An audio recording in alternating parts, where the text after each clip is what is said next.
IRGC के spoke person ने बड़ी धमकी दी है, बहुत सीधी सीधी धमकी दी है तमाम अरब देशों को। कहा है कि अगर आपने अपनी ज़मीन का इस्तेमाल ईरान के खिलाफ होने दिया तो फिर आप पर भी जवाबी कार्रवाई की जाएगी, बाद में रोना मत रोना। दोस्तों, ठीक ऐसे ही ईरान के पार्लियामेंट स्पीकर ने बड़ी धमकी दी है, जो आपकी स्क्रीन पर है, सीधा सीधा देख लीजिए। पूरे सोर्स और सबूत के साथ, पक्के सबूतों के साथ रज़ा गराफी आपको क्लियर खबर दिखा रहा है।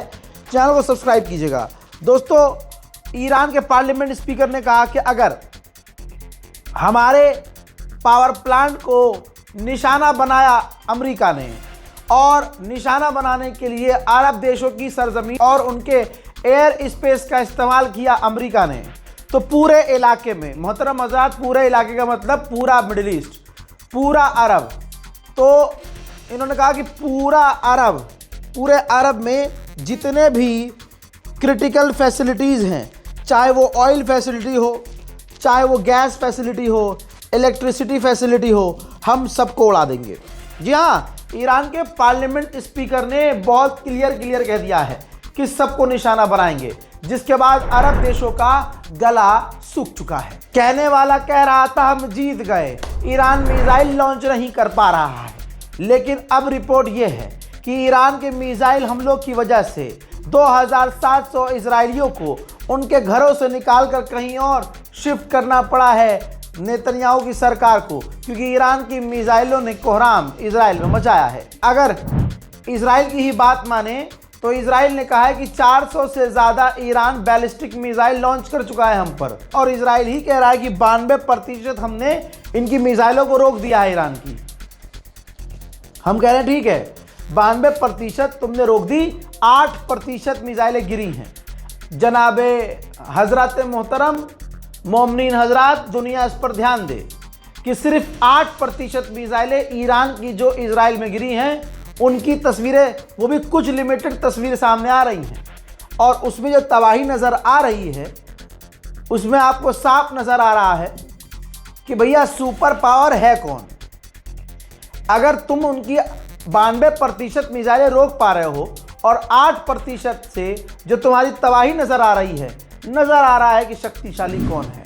ईरान ने फिर क्लियरिफिकेशन दी है कि स्ट्रेट ऑफ हुर्मुज़ पूरी तरह से खुला हुआ है, हम विदेशी जहाज़ों को जाने देंगे हमारी परमिशन के बाद, हमें इन्फॉर्म करने के बाद, लेकिन स्ट्रेट ऑफ हुर्मुज़ बंद है हमारे दुश्मन के लिए और दुश्मन के साथियों के लिए। 74वां हमला, जी हाँ, जो ईरान हमला कर रहा है, उस हमले में ईरान सिर्फ एक मिसाइल नहीं दागता है कि यह हमारा 74वां हमला है, नहीं, ईरान हमलों की एक बौछार करता है और फिर ऐलान करता है कि हमारा 74वां हमला है।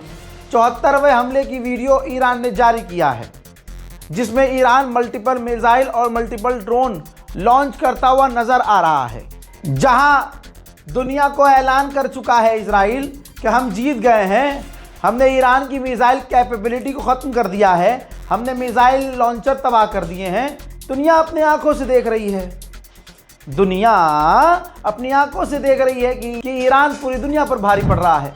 इजराइल के डिफेंस मिनिस्टर ने कहा है कि अगर ईरान ने हमारे शहरों पर और हमले किए तो ईरान को सालों पीछे भेज देंगे। ऐसा मैं हर वीडियो में बता रहा हूं, हर दिन कह रहा हूं कि ईरान का ऐसा नहीं है कि नुकसान नहीं हो रहा है, ईरान को बहुत तगड़ा नुकसान हो रहा है, लेकिन वो हुसैनी है, जख्म पर जख्म जिस्म में लग रहे हैं, मजाल हो कि वो दुश्मन के आगे सर झुका रहा हो। ईरान की human right agency red crescent ने कहा है कि 81,000 सिविलियन यूनिट बुरी तरह से डैमेज है। उधर यूरोपीय यूनियन के फॉरेन पॉलिसी की चीफ ने ईरान के विदेश मंत्री से चुपके से फ़ोन पर बात की है। चुपके से इसलिए कह रहा हूं कि ना ईरान ने बताया, ना ईयू ने बताया कि आपस में बात क्या की। मेरे दोस्तों, आपको पता है कि खामनाई के कत्ल में, उनकी शहादत में मोहम्मद बिन सलमान का एक अहम किरदार था। वही किरदार आपको बार बार महसूस होगा।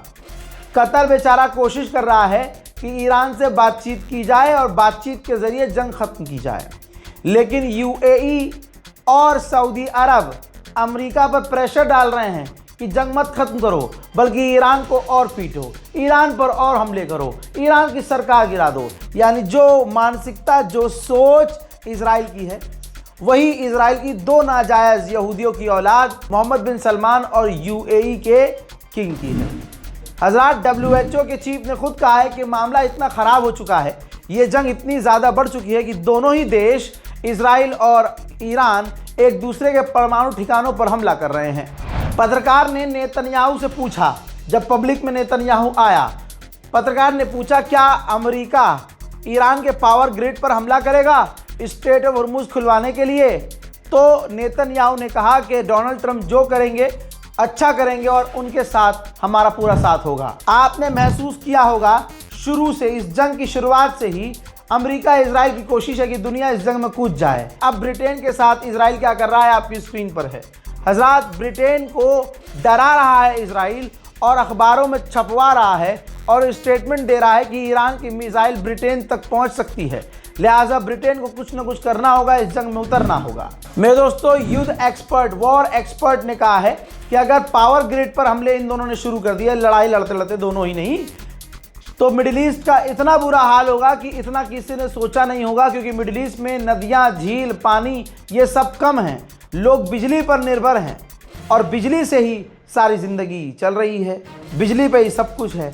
ऐसे में अगर पावर ग्रिड पर ही हमले शुरू हो गए तो भयानक अंजाम होंगे। रशिया का इस 22 दिन की जंग में अब तक का सबसे बड़ा बयान आया है और इसको बयान कम धमकी ज़्यादा मानी जा रही है। रूस की सरकार ने धमकी दी है कि अमेरिका और इजराइल जो ईरान के सीनियर लीडरों को असैसिनेट कर रहे हैं, कत्ल कर रहे हैं, ये खाली नहीं जाएगा, इसके अंजाम भुगतने पड़ेंगे। इजराइल कुछ भी कहता रहे कि हम उसकी मिसाइलों को रोक पा रहे हैं, हर हमले में देखा जा रहा है कि ईरान जितने हमले कर रहा है, हर हमले में ईरान के मिसाइलें इजराइल पर गिर रही हैं। अब ये ब्लूम प्लेग्राउंड है, ब्लूम प्लेग्राउंड यानी खेल का मैदान जो इजराइल के अंदर है, वहाँ पे भी आप धुआं देख सकते हैं। ईरान की मिसाइल यहाँ पर भी आकर गिरी है। दूसरी तरफ IRGC ने दोबारा धमकी जारी की है अमेरिकी फ़ौज को कि अगर मुन्ना गलती से भी हमारे आइलैंड पर घुसने की कोशिश की तो वो आइलैंड तुम्हारे लिए कब्रिस्तान बना दिया जाएगा। उधर ईरान पे लगातार हमले जारी है। इस्फहान पर अभी कुछ ही देर पहले बड़ा हमला किया गया, जिसका मंजर आप देख सकते हैं। डोनाल्ड ट्रंप अपनी कुर्सी पर, अपने बेड पर और सेफ प्लेस में बैठकर ट्वीट के जरिए युद्ध खेल रहा है। देख लो, वो जंग ऐसे खेल रहा है ट्वीट के जरिए।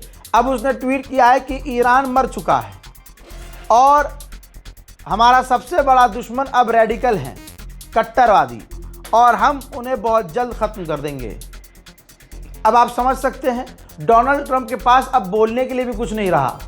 अब वो कह रहा है ईरान मर गया है। जी हाँ, ईरान मर चुका है और मरे हुए ईरान ने पिछले 48 घंटे में फादरलैंड को नंगा करके पीटा है, चूतल लाल कर दिए हैं, रास्ता इजराइल को नज़र नहीं आ रहा है। मेरे दोस्तों, उधर ईरान पर हमले हो रहे हैं, वो मैंने दिखाए। ईरान में जनाजे निकल रहे हैं, वो देख लीजिए। ईरान में हर गली से, हर मोहल्ले से लाशों पर लाशें निकल रहे हैं, आम लोग भी मारे जा रहे हैं। लेकिन मजाल है कि ईरान सब कुछ कुर्बान करने के बाद भी शैतान के आगे झुक जाए, हो ही नहीं सकता। एक हुसैनी यजीदियत की बैत नहीं कर सकता, बातिल के आगे हक कभी झुक नहीं सकता। हजरात, मोहब्बत किसे कहते हैं? वफा अपने दीन और मजहब से किसे कहते हैं? ये कश्मीर के लोग सिखा रहे हैं। मैं हिंदुस्तान के मुसलमानों की यहाँ बात नहीं करूँगा, कश्मीर के लोगों को मैं अपना सलाम पेश करता हूँ।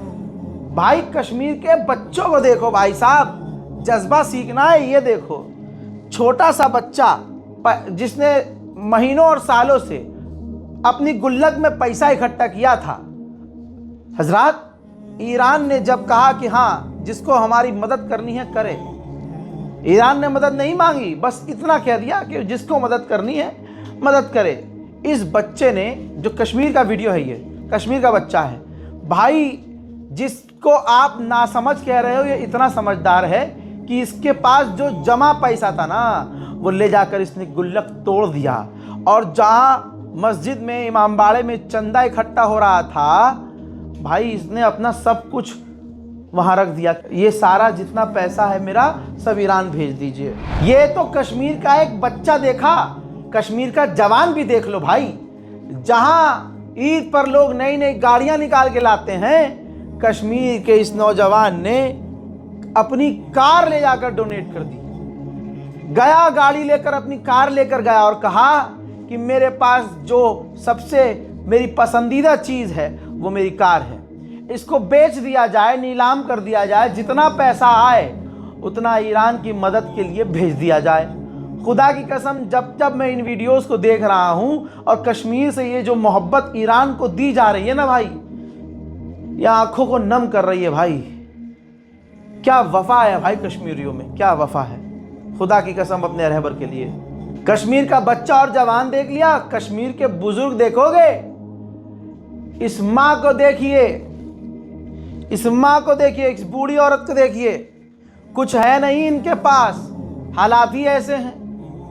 कश्मीर के हालात आपको पता है कैसे हैं? इनके पास एक अंगूठी थी सोने की, एक, सिर्फ एक अंगूठी, वो एक अंगूठी भी इन्होंने ईरान की मदद के लिए दान कर दी है, डोनेट कर दी है। बताओ, है कश्मीरियों जैसा जिगरा तुम्हारा? बताइए, है किसी का जिगरा इतना? इन कश्मीर के बच्चों ने, कश्मीर के छोटे छोटे बच्चों ने, ईद पर तुम तो ईद ही इकट्ठा कर रहे हो ना भाई। सलाम है अपने कश्मीर के बच्चों पर, खुदा है कसम भाई, अपनी गुल्लकें तोड़ दी। जिसने 2 साल से पैसा इकट्ठा किया था उस बच्चे ने भी गुल्लक तोड़ दी। बच्चों के तो अरमान होते हैं, मैं ये लूँगा, मैं बड़ा होके गेम लूँगा, मैं बड़ा होके बैट लूँगा, मैं ये कुछ भी हो सकता है ना। कश्मीर के बच्चों को देखो भाई, छोटे छोटे बच्चे। हमें तो ईद मनानी थी, हमने तो ईद का कॉम्प्रोमाइज़ भी नहीं किया। ईद का एक जोड़ा मिस कर दे, 3 दिन 3 नए कपड़े। कश्मीर के मुसलमानों को देखो, बच्चों को देखो भाई, कश्मीर के बुजुर्गों को, बड़ों को छोड़ दो, बच्चियां गुल्लक तोड़ तोड़ कर, खुदा की कसम कह रही बस हमारे पास जो है यही है, ये ईरान की मदद के लिए भेज दो। कश्मीर से हर घर से डोनेशन दिया जा रहा है, मदद भेजी जा रही है।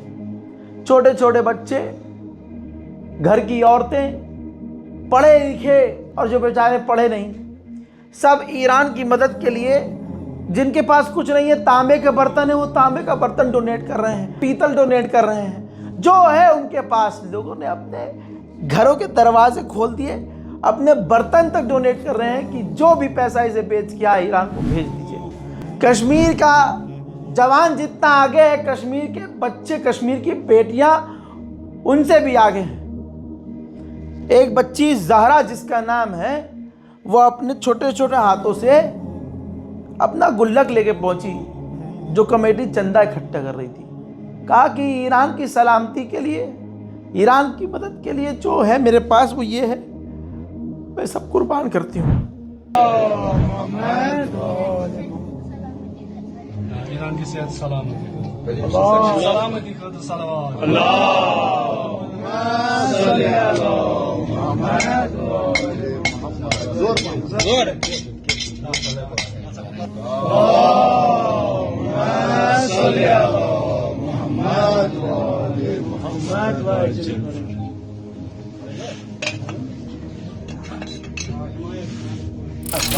छोटे से बच्चे सिप्तैन का भी ख्वाब था, उसने भी अपनी चीज़ों के लिए पैसे इकट्ठा किए थे।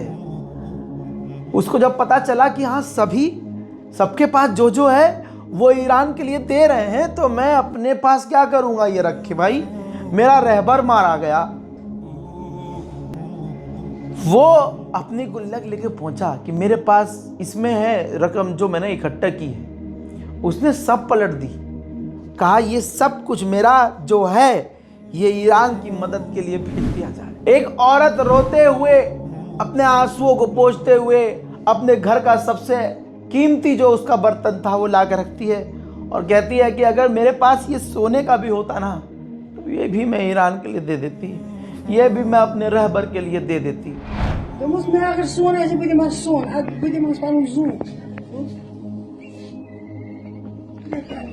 माशाल्लाह, ईरान ची कामयाबी खैर पर सलावत अल्लाहुम्मा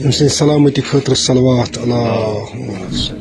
कश्मीर में हर परिवार जिसके पास कुछ नहीं है ना, छोटा मकान, कभी कभी कमान दिहाड़ी मजदूरी करने वाला मुसलमान, क्या होगा उनके पास? नहीं है सोना, नहीं है चांदी। जिनके पास सोना है उन्होंने अपनी बुंदियां, वहाँ की बेटियों ने अपनी बुंदियां, अपने सोने की बालियां उठाकर दे दी कि लीजिए ले जाइए इसे। अंगूठियां उतार कर, नई नई दुल्हनों ने अपनी सोने की अंगूठियां उतार कर दे दी, ले जाइए ईरान के हमारे रहबर के नाम। जिनके पास कुछ नहीं है वो अपने तांबे और पीतल के बर्तन ले जाकर दे रहे हैं कि भैया इसे बेचिए, जो आए सब ईरान के नाम।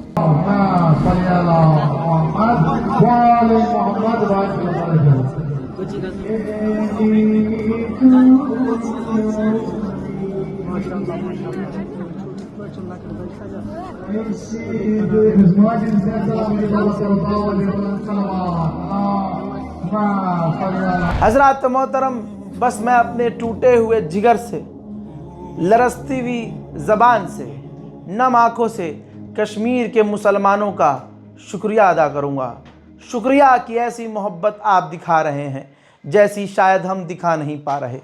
शायद हम में कोई कमी है, लेकिन कारगिल और कश्मीर के मुसलमानों को मेरा दिल से सलाम।